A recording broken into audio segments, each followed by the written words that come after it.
Bonjour à tous et bienvenue sur la chaîne YouTube de Live Mentor. Je m'appelle Thibaut, je suis mentor chez Live Mentor et aujourd'hui je vous accueille pour 13 astuces pour trouver un emploi grâce à LinkedIn.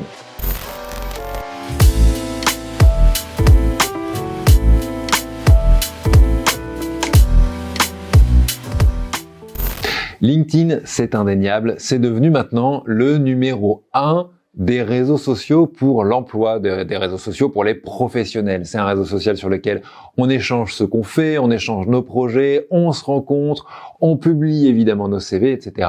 C'est l'endroit où presque tout se passe, en tout cas beaucoup se passe au niveau de l'emploi. Et si vous cherchez un emploi, évidemment, il faut être présent sur LinkedIn, il faut avoir son compte, mais plus important que ça, il faut le travailler. C'est-à-dire qu'il ne suffit pas de juste créer son compte, mettre une photo de profil et mettre un CV à jour. Pour LinkedIn, maintenant, il y a beaucoup de gens qui sont dessus, évidemment, et comme sur n'importe quel réseau, plus il y a de personnes, plus ça demande de la précision, plus ça demande de l'attention de ressortir sur ce réseau. Alors c'est parti pour les 13 astuces pour ça.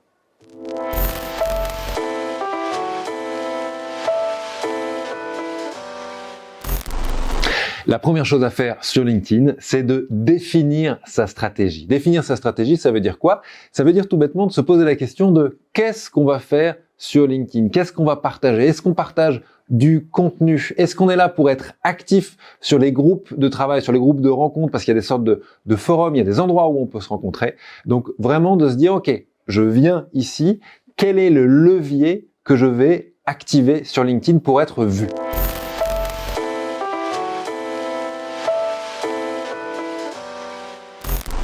La deuxième astuce, c'est évident de détailler son profil LinkedIn. Alors quand on détaille son profil LinkedIn, il y a plusieurs choses à faire. Bien sûr, on met son CV à jour. Bien sûr, s'il y a des articles, des choses comme ça, on les publie. Il y a plein de choses comme ça qui peuvent être développées sur LinkedIn. Mais l'endroit où j'aimerais là attirer votre attention, c'est sur votre titre. Votre titre est aussi, vous le verrez sur LinkedIn, si vous êtes débutant, il y a le titre qu'on peut se donner et puis il y a un petit résumé de nous, un petit résumé de notre parcours avec quelques caractères. Et ici, évidemment, il s'agit de se vendre.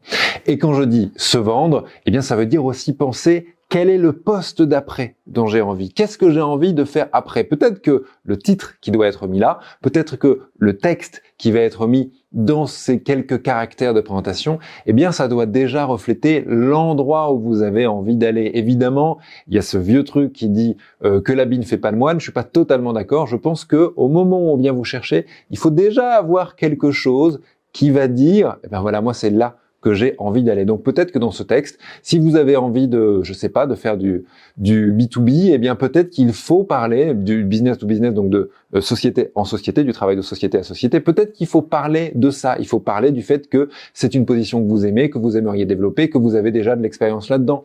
Même si cette expérience, elle est relative. En tout cas, profitez de ce titre et de ce petit résumé pour vous mettre réellement en avant. Et d'ailleurs, avant de passer à la prochaine astuce, un tout petit truc, ne mettez jamais que vous êtes en recherche d'emploi. Évidemment, parce que quelqu'un qui est pris, quelqu'un qui est en emploi, quelqu'un qu'on pense qu'on ne pourrait pas avoir tout de suite et qui est en train de travailler sur d'autres projets dans une autre société, peut-être même concurrente, évidemment, ça donne plus envie. Donc, ne dites jamais que vous êtes à la recherche d'emploi. Vous pouvez, sur LinkedIn, activer dans certains trucs le fait que vous êtes disponible pour qu'on puisse venir vous voir pour des emplois, mais ne marquez jamais sur votre CV ou dans votre résumé en recherche. Ça, c'est oublié. Quand on détaille son profil LinkedIn, évidemment, il y a aussi la question toujours de la photo et de la bannière, cette petite bande d'image qui sera tout en haut de votre profil. D'abord pour la photo, quelque chose à avoir en tête, c'est évident, mais il faut toujours le rappeler. Une photo LinkedIn n'est pas une photo Facebook ni une photo Twitter. C'est-à-dire que c'est une photo professionnelle. Une photo professionnelle, ça veut pas forcément dire qu'il faut aller voir un photographe professionnel pour faire une photo très très léchée, mais ça veut dire que c'est une photo où on est plutôt bien habillé, où on présente bien, ou peut-être que ça nous ressemble au travail. C'est quelque chose où on se dit, tiens, cette personne-là, je pourrais la croiser dans un couloir au bureau. Si vous êtes très original et que vous avez envie de montrer votre originalité, alors pourquoi pas? Peut-être que, sur la photo, il peut y avoir quelque chose d'un peu plus original, d'un peu plus vous, d'un peu plus fou, parce que ça fait vraiment partie de vous. Mais clairement, si vous voulez mettre toutes les chances de votre côté, alors optez plutôt pour la photo classique. D'un autre côté, dans tout ça, la bannière, à quoi elle sert? La bannière, souvent, elle va, pour nous en tout cas, permettre de montrer que vous êtes corporate, que vous êtes professionnel. Ça veut dire quoi? Ça veut dire qu'à cet endroit-là, on met soit une bannière avec le logo ou la présentation de la société dans laquelle on est là. Ça peut être plusieurs logos si vous êtes freelance, des sociétés avec lesquelles vous avez l'habitude de travailler. Ça peut être par exemple, même si vous êtes, je dis une bêtise, cadreur, mais que vous êtes un cadreur spécialisé dans tourner avec telle marque de caméra, Sony, tel modèle, etc. Ça peut être une bannière avec, pourquoi pas, leur logo et avec cette caméra qui est là ou quelque chose d'autre, mais c'est vraiment la bannière, c'est pas un endroit où on va mettre une jolie photo de paysage. Ça reste, comme tous les endroits sur LinkedIn, quelque chose qui doit être optimisé pour que les gens comprennent qu'est-ce que c'est votre attente, qu'est-ce que c'est votre travail, comment vous allez pouvoir être utile dans leur système à eux. Vous avez également une zone de texte où il y a marqué info. Cette zone de texte-là, elle est un peu particulière pour nous parce que c'est peut-être l'un des seuls endroits dans cette bulle-là info où on ne parle pas que professionnel, mais où on parle de vous. Il y a tout le reste sur LinkedIn, c'est du CV, c'est de l'explication de projet, etc. Là, c'est peut-être un des endroits où on va pas forcément parler de vous en tant que professionnel, évidemment toujours un peu, mais on va un peu plus parler de vous en tant que personne. Dans un LinkedIn, il faut également mettre en avant ses expériences et ses expériences récentes. Ça veut dire qu'un LinkedIn, ça se tient à jour. N'oubliez pas que, et ça c'est quand même une des spécificités de LinkedIn, c'est qu'au lieu d'être juste un CV en ligne, c'est beaucoup plus. C'est un endroit où on peut publier des articles sur lesquels on a fait du travail par exemple, ou qu'on a publié de notre côté. C'est un endroit où on peut publier des vidéos, des liens YouTube, pourquoi pas. Donc c'est tout un endroit où on peut publier, où on peut partager ce qu'on a fait par le passé. Et ça se tient à jour. Ça veut dire que tous les mois peut-être, ou tous les 4-5 mois, si vous n'êtes pas à la recherche d'un emploi, mais si vous voulez quand même avoir un LinkedIn propre, eh bien tous les 4, 5, 6 mois, on retourne sur son LinkedIn, on se pose la question de tiens, qu'est-ce que j'ai fait d'intéressant ces derniers mois? Qu'est-ce que j'ai fait qui mériterait d'être mis en avant? Et on partage les articles, les vidéos, on tient à jour son LinkedIn. Vous avez également un espace qu'on appelle l'espace sélection de contenu. C'est un espace qui vous permet de mettre en avant soit du contenu que vous avez publié vous-même, soit du contenu que vous avez partagé sur votre réseau. En gros, ça permet de mettre en avant des choses qui sont intéressantes. Et évidemment, mieux vaut mettre en avant des sujets, des articles, des choses que vous avez publiées ou pas, mais des sujets qui vont donner envie à ceux qui vont venir après de se dire « Ah ok, celui-là, eh bien, il se tient intéressé sur des choses intéressantes pour moi. Peut-être que il publie des choses qui m'intéressent moi en tant que client. Peut-être que par rapport à ce qu'il poste, je me rends compte qu'il a une expertise que je n'ai pas. Donc, n'hésitez pas à utiliser cette option-là qu'on utilise très peu souvent, de mettre en avant certaines publications. Vous avez aussi un espace sur votre page qui est lié à vos compétences, qui s'appelle l'espace compétences et recommandations. Vous pouvez vous-même dire que vous êtes compétent dans tel domaine, tel domaine, tel domaine, tel domaine. Et ensuite, le principe est d'aller demander à vos collègues de travail, à vos anciens collègues ou à vos connaissances de venir mettre des points, vous attribuer des points sur certaines compétences. Et du coup, ça va mettre en avant sur votre page, eh bien, certaines compétences qui ont été beaucoup votées par vos collègues. Donc ça, c'est vraiment quelque chose qui permet de montrer à ceux qui viendraient sur votre profil, eh bien, une reconnaissance de votre compétence par d'autres personnes.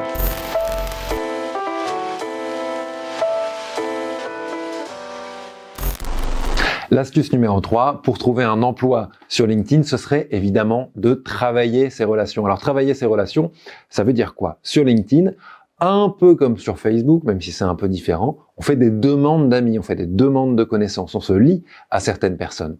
Évidemment, ce serait assez simple d'aller se lier avec juste des anciens collègues de travail ou pour les plus jeunes d'entre nous, avec d'anciennes personnes avec qui on était au lycée, à la fac ou dans l'école dont on vient de sortir. C'est évidemment une bonne idée de faire ça, mais aussi il faut penser à l'après. Si j'ai envie d'aller travailler dans tel domaine, si j'ai envie d'aller travailler dans telle société, alors ça me demande d'aller demander des amis, d'aller demander des liens LinkedIn à des personnes qui travaillent dans ces domaines-là ou qui travaillent dans ces sociétés. Selon le profil de la personne qui est en face, parfois l'acceptation va être très simple et très facile, et puis parfois quand on fait la demande, il va falloir envoyer un petit mail. Moi, ça m'est arrivé d'envoyer à certaines personnes, on ne se connaît pas, mais je connais votre société, je sais ce que vous y faites vous personnellement dedans, et je serais très curieux de suivre votre actualité. et les personnes le plus souvent acceptées. Donc n'hésitez pas à demander, même à des gens que vous ne connaissez pas, mais dont vous souhaitez réellement suivre l'actualité et que vous aimeriez avoir dans votre réseau, eh bien d'être liés sur LinkedIn. Quoi qu'il en soit, gardez bien en tête ceci, on n'est pas sur Instagram ou sur TikTok ou sur quoi que ce soit. C'est-à-dire que le but là n'est pas d'avoir un maximum de followers. Ça ne sert à rien. Un maximum de liens, un maximum d'amis sur LinkedIn, ça ne sert à rien. Au contraire, ça va brouiller le message. Donc, vraiment, sur LinkedIn, visez vraiment la qualité du lien, la qualité de la personne qui est en face et du lien qu'on va créer avec elle, à la quantité. La quantité sur LinkedIn, ça ne sert à rien. Bien au contraire, ça vous dessert.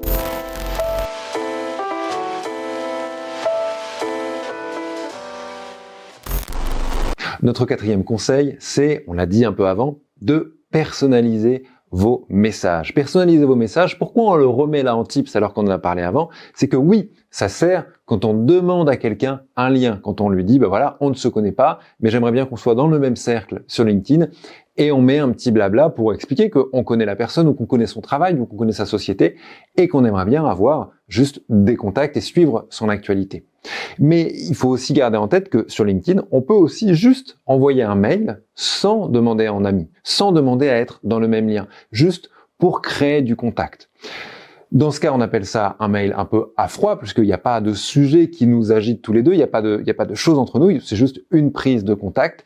Et on vous met d'ailleurs en descriptif là de la vidéo un petit lien où on vous explique normalement comment faire des emails à froid, mais plutôt dans une dynamique de mailing list. Mais c'est à peu près les mêmes techniques. Donc n'hésitez pas à aller voir, ça peut vous donner des idées sur comment je rentre en contact avec une personne que je connais pas.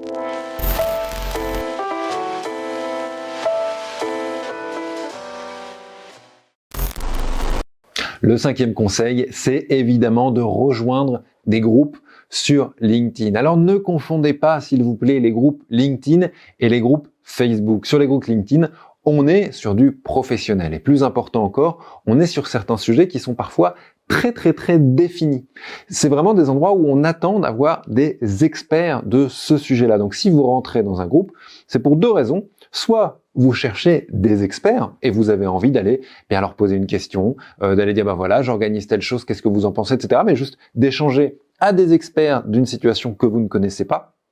Ou la deuxième chose, c'est évidemment d'aller dessus pour se faire voir en tant qu'expert. Alors là, quand on dit se faire voir en tant qu'expert, ça veut dire justement répondre aux questions du premier cas. S'il y a des gens qui viennent rencontrer des experts, eh bien, soyez là pour discuter avec eux, soyez là pour échanger. Et puis aussi pour échanger entre experts, parce que évidemment des experts de votre domaine, eh bien peut-être qu'il y en aura certains qui seront dans des postes intéressants, qui seront dans des sociétés intéressantes, et ça peut être intéressant justement de juste commencer à se contacter, commencer à se lier, commencer à parler un peu autour de certains projets. Donc les groupes comme ça, c'est pas Facebook, c'est LinkedIn, on y va pour du professionnel et on échange sur des sujets précis en étant pro.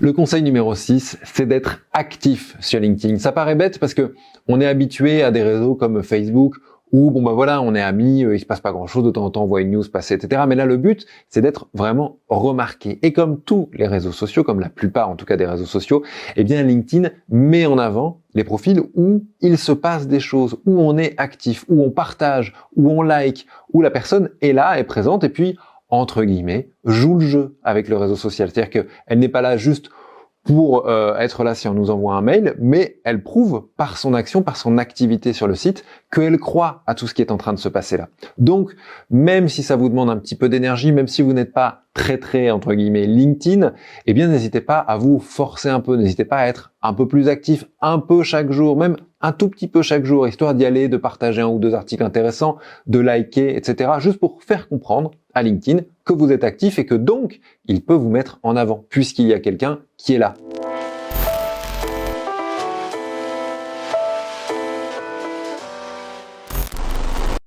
Conseil numéro 7, développer son personal branding. Ça veut dire quoi? Ça veut dire se développer soit en tant que marque. Et quand on se développe soit en tant que marque, ça veut dire quoi? Ça veut dire que on a une identité, on a un positionnement, on a vraiment quelque chose qui se clarifie. On n'est plus une personne, mais on devient peut-être une autorité ou en tout cas quelqu'un qui représente quelque chose, un positionnement différent, etc., etc. Bref, on a un positionnement public. C'est ça le personal branding. C'est pas juste avoir une belle image, etc. Ça fait partie de tout ça. C'est-à-dire qu'on crée son image, on crée ce qu'on est nous publiquement. Si vous avez envie de creuser un peu, parce que le personal branding, en même temps, c'est simple à comprendre, en même temps, c'est simple à mettre en place, et en même temps, quand on le pousse, ça peut être très complexe à comprendre et en mettre en place. Eh bien, n'hésitez pas à aller faire un tour en descriptif de la vidéo. On va vous mettre un lien sur un article qu'on a fait spécialement sur ce sujet-là. Donc, n'hésitez pas, si vous avez envie de pousser un peu cette idée-là, à aller lire l'article.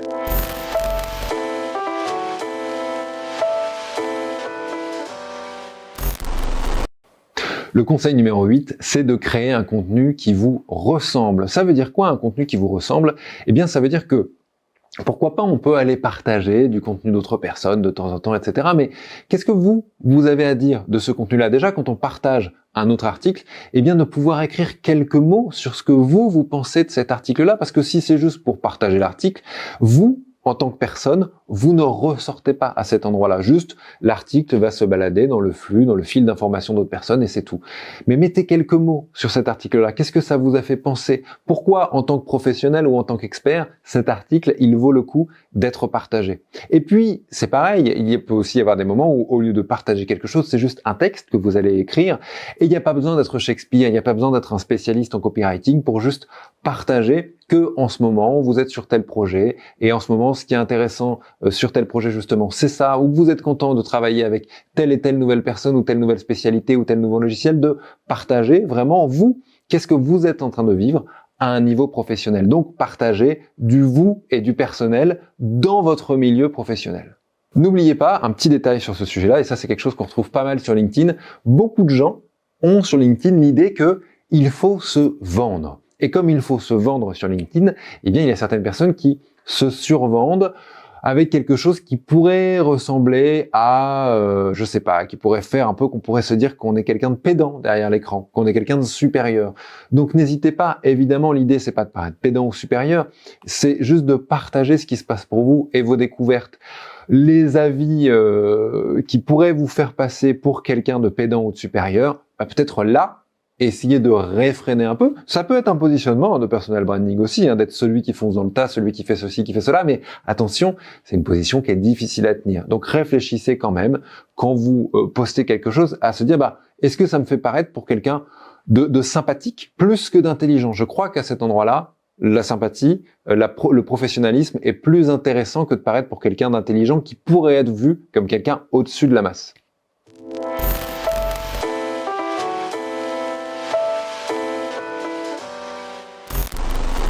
Notre 9e conseil, c'est de ne pas être en recherche d'opportunités, ou en tout cas, de faire croire qu'on n'est pas en recherche d'opportunités. On parle pas ici de manipulation, on parle pas de mensonges, etc. On parle juste au fait que, partager sur un profil professionnel le fait qu'on est en recherche, le fait qu'on est peut-être au chômage en ce moment, le fait qu'on aimerait changer de boîte, etc. C'est peut-être un peu brut de décoffrage, et puis si on est une société qui est en train de recruter et qu'on voit quelqu'un qui se plaint peut-être ouvertement de son poste ou qui se plaint peut-être du fait qu'il est temps de passer à autre chose ou qu'il est au chômage ou je sais pas, ça donne pas très envie. C'est évidemment comme ça fait partie de la vie. Il y a des moments où on est en chômage, il y a des moments où on a envie de nouveautés, il y a des moments où on a envie de sortir d'un travail et c'est totalement ok. Sur LinkedIn, il faut plutôt utiliser le levier du fait d'être actif, d'être professionnel, d'être là. C'est-à-dire pas du tout de paraître pour quelqu'un de disponible, mais au contraire de paraître pour quelqu'un de tellement actif, de tellement indisponible, de tellement dans une énergie de travail que l'autre en face pourrait se dire, tiens, cette personne-là, si je l'avais avec moi, si je l'avais dans mon équipe ou si je l'avais en prestataire, eh bien peut-être que ça changerait tout. Donc ne soyez pas en demande, en tout cas ne montrez pas que vous êtes en demande, soyez au contraire actif pour donner envie. C'est important d'avoir ça en tête sur LinkedIn.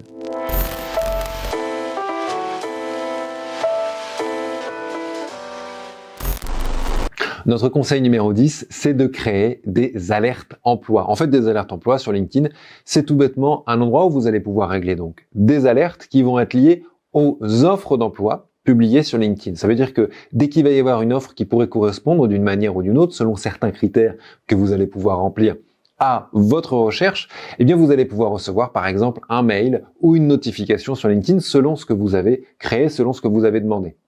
On va pas rentrer dans les détails de la création de ça, mais si vous avez envie de mettre ça en place, alors je vous invite à venir dans la partie descriptive de la vidéo et on vous mettra un petit lien pour aller dans un article où il y a étape par étape tout ce qu'il faut pour mettre en place cette alerte d'emploi.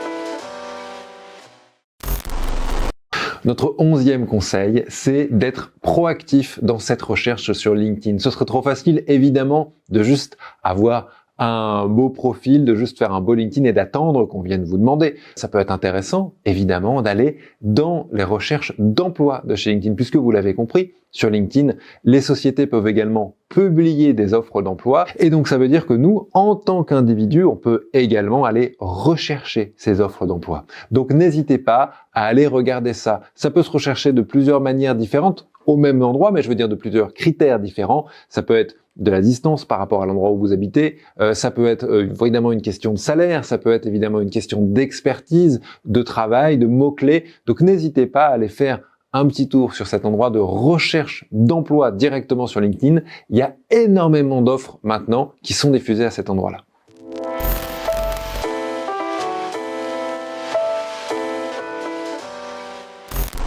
Notre 12e conseil, c'est de personnaliser votre URL. Alors, pour rappel, l'URL, qu'est-ce que c'est? C'est l'adresse web qui est tout en haut de votre navigateur. C'est l'endroit où on va retrouver votre profil sur LinkedIn. Cet endroit-là, ce petit lien-là, il peut être personnalisé, évidemment, selon certains critères, parce qu'on est toujours chez LinkedIn, etc.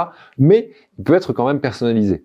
C'est un détail, mais ça peut faire la différence à 2-3 endroits. Les deux choses qu'on peut avoir en tête, c'est que d'abord, ça peut montrer à la personne qui passerait sur votre profil que quand même, il y a un savoir-faire technologique, il y a une recherche, il y a un petit truc là que plein de gens ne font pas, mais que vous avez fait. Et puis la deuxième chose, c'est que tout bêtement, ça permet parfois de juste rester en tête pour le recruteur, de se dire tiens mais cette personne-là, oui je me rappelle, c'est celle qui avait personnalisé son URL. Donc pourquoi pas, voilà, c'est un détail.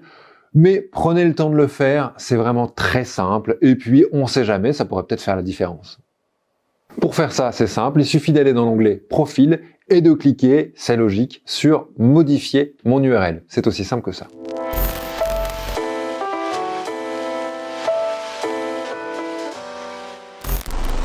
La dernière astuce de notre liste, l'astuce numéro 13, c'est d'utiliser, pourquoi pas, des plugins ou des applications en plus pour pousser un peu plus loin LinkedIn. Par exemple, il y a l'application Drop Contact, qui est un site internet sur lequel vous pouvez aller, dropcontact.com, qui permet d'utiliser les informations sur LinkedIn pour aller trouver spécifiquement certains mails de dirigeants, par exemple, ou certains mails de contact que vous aimeriez avoir, mais où il aurait fallu demander à un ami de vous mettre en contact, etc. Et bien là, ça peut faire gagner évidemment beaucoup de temps.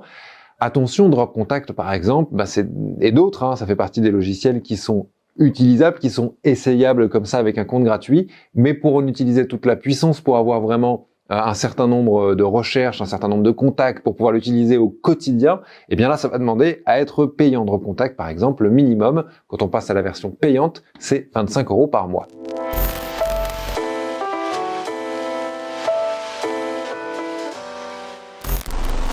Et cette 13e astuce conclut notre liste d'astuces pour trouver un emploi grâce à LinkedIn. En tout cas, s'il faut faire une petite conclusion globale de tout ça, évidemment, vous l'avez compris, c'est de garder en tête qu'on est sur LinkedIn et qu'on n'est pas, par exemple, sur Facebook, on n'est pas sur n'importe quel réseau social. Ça veut dire qu'on parle de soi, oui, on parle vraiment de soi, mais on parle de soi à un niveau professionnel, on parle de son expertise, on parle de son savoir-faire. L'idée, c'est pas forcément de se vendre à tout prix, mais c'est de montrer qu'on est capable de faire et qu'on est capable de comprendre, qu'on est capable de mettre en place. Bref, on est quelqu'un capable d'être recruté pour un recruteur.